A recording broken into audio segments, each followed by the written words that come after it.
Hello, everybody. Welcome to the first episode of the Jackson Ware Deli podcast.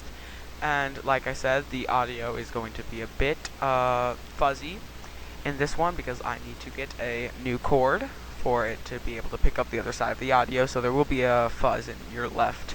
If you're wearing headphones, it's going to be in your left ear. There will be fuzz in the right ear. Will be playing good audio, unless it is switched around for you.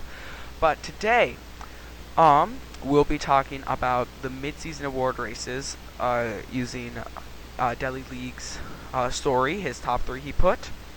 And I'm going to be giving my pick, my sleeper pick, and the sleeper is going to be someone who isn't in the race on his story. Eventually there will be a better background. Right now I'm just using the base OBS Studio, so that's going to be fun. And I'll eventually have a bunch of guests. I have a bunch of guests I'm going to have on, so stay tuned for that. But first up, of course, is MVP. Now, MVP on Chris's story is Malcolm Leonard III, Drew Pierce, and Nolan Cruz. Now, if Nolan Cruz would win, he would be the first non-quarterback to ever win in Deli history, if my memory serves me right. But I do not think that will happen. I think it's Leonard is going to take back-to-back-to-back. I think he's back-to-back-to-back at this point, unless he didn't win last year. I would need to fact check that eventually. I might fact check it right now, but I know he won once. This would either be his second or third. I believe his third, but I may be mistaken on that. But he has been a beast. He's just been amazing. No, Jacob Booker won it last year. That's what happened. But still, it would be his second win, I believe.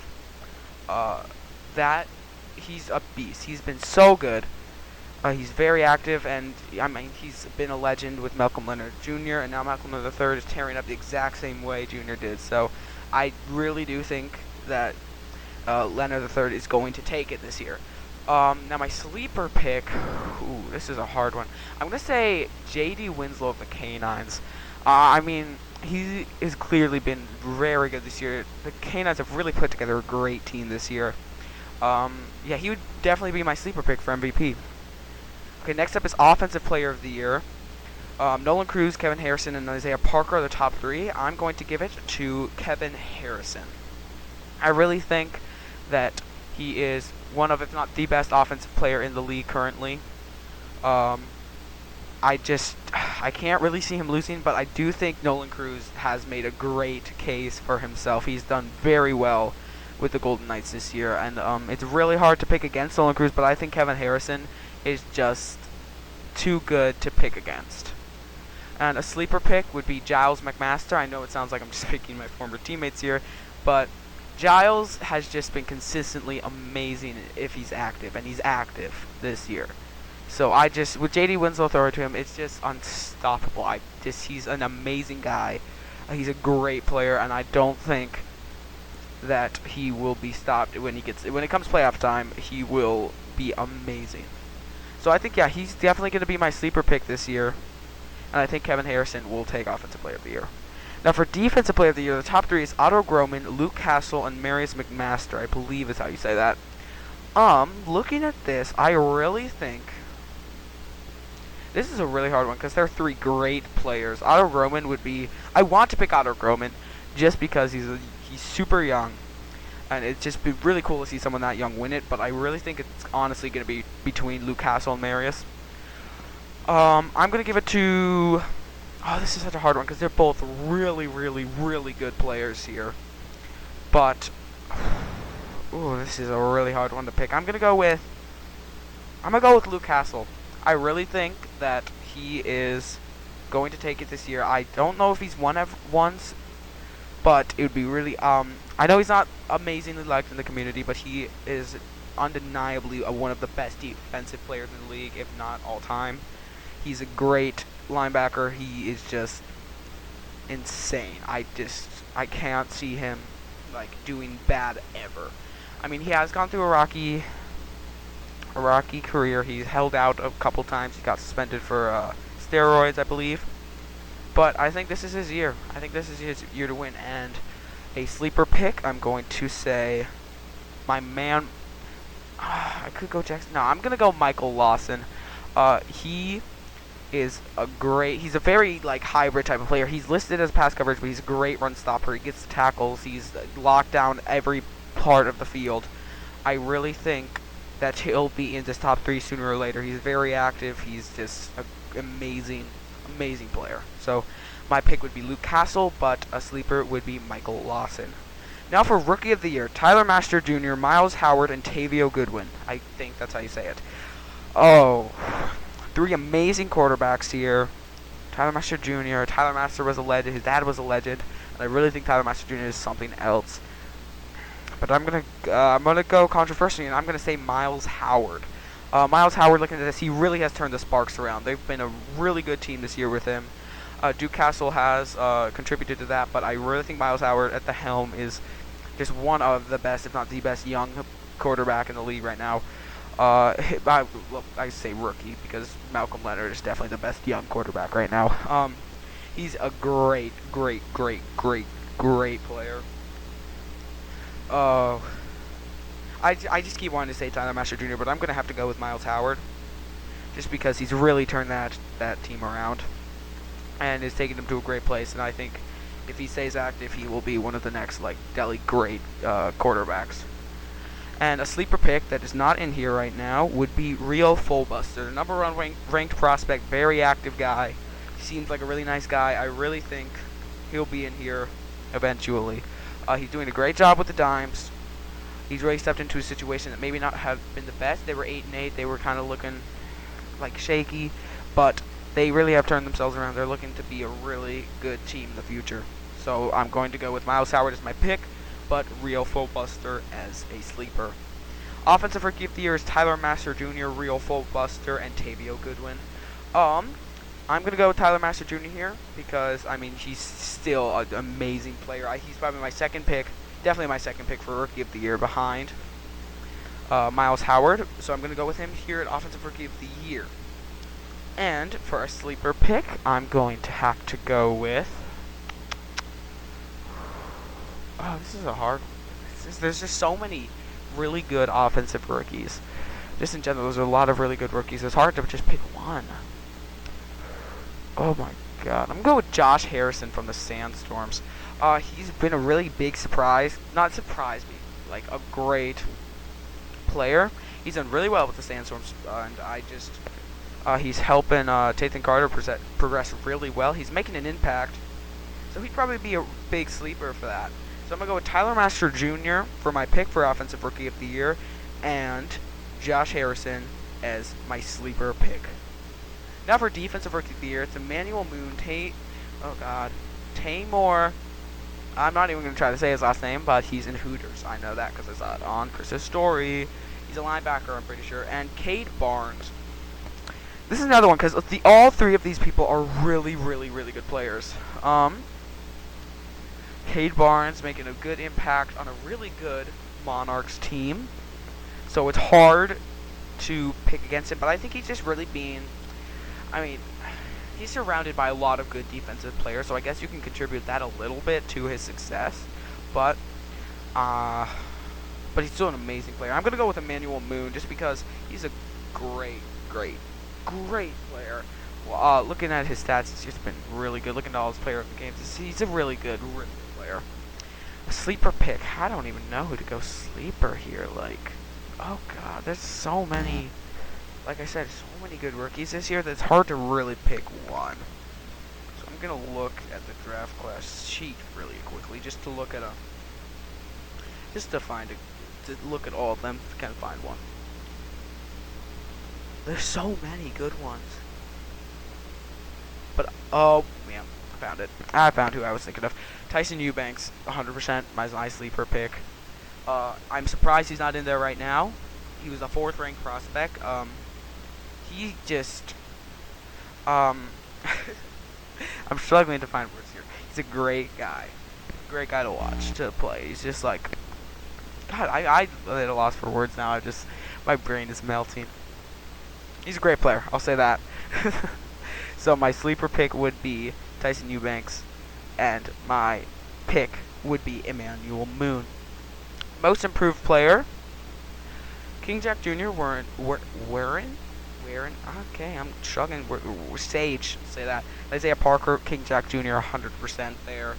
He's my teammate, um, so I can't really pick against him. But he's been a beast this year. He's really been not carrying, but he's been doing very well with the Rockets, and they just really turned around real fast. They really came in and we have been shredding it, and he has been doing amazing with them. A sleeper pick for most improved player. It's hard to pick a sleeper for one of them like most improved player because a lot of the most improved are young, and you're gonna have to really find one that just has shined. But I'm actually gonna go with Otto Groman because he went from like just being a rookie, defensive rookie of the year. He's been doing really well, but now he's a defensive player of the year candidate in his second year. That's almost unheard of, and he's like one of the top 3. So I'm really gonna have to go with him there because he really improved himself over the offseason. He was a great player, but now he's one of the best on the defensive side of the ball. So I'm gonna go with King Jack Jr. as my pick, but a sleeper pick being Otto Groman.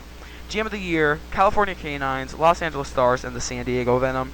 The Venom, they had a good offseason. They had a really good offseason. They got Theodore Coble. They had a bunch of good draft picks. They got Tyler Master Jr. I'm trying to remember who else they picked. There was someone really big in the first round in Spark, I think. Sorry, I don't pay attention to Venom that much, but I just saw a bunch of there. Good. Let me see. Oh yeah, they have Emmanuel Moon. I don't know why I forgot that. Emmanuel Moon. They just had a really, really, really good draft, and they got Theodore Coble to pair up with Tyler Master Jr. So that's a really good offseason. And so the California Canines, they got Giles and J.D. Winslow. that is one of the best quarterback wide receiver duos in the league right now, if not the best. So that was those were probably, I think, their 2 biggest getting in the offseason, and they are becoming a huge contender right now. And it's just he's done a great job that offseason getting those 2. That's a really good, really good pickup. And then the Los Angeles Stars, they really turned a team that had almost nothing into a team that had a lot of something. The only reason I wouldn't give it to them is because they started out with Cody King, who had an amazing year last year. I don't know if it was MVP worthy, but it was amazing. He was an absolute star. So that's the only reason I probably wouldn't give it to him if I would not. It's hard not to, though, because he's doing really well, but I'm going to have to go Canines. It's just because they got one of the best offensive duos in the league now, so it's really hard to pick against them.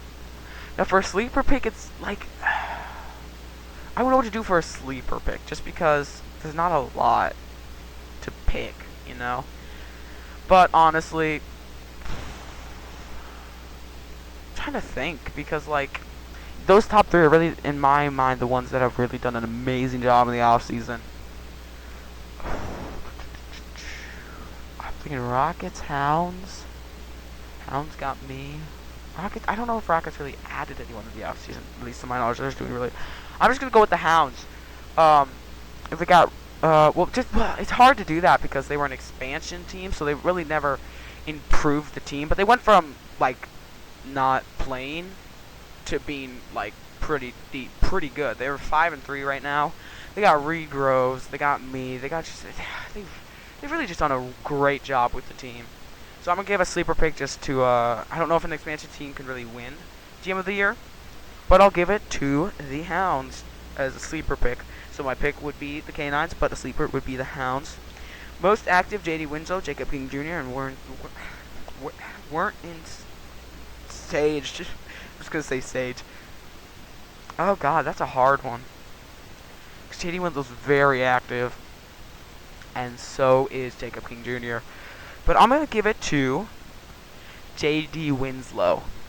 I just think it's hard to pick against him. He's a very active guy. He's a great player. It's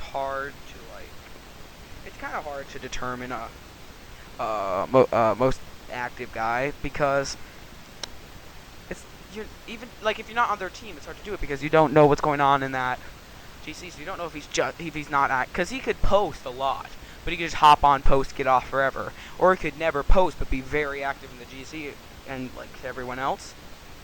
But from what I've seen, he's a very active. He's one of the most active in the league, obviously. So I'm gonna go with him.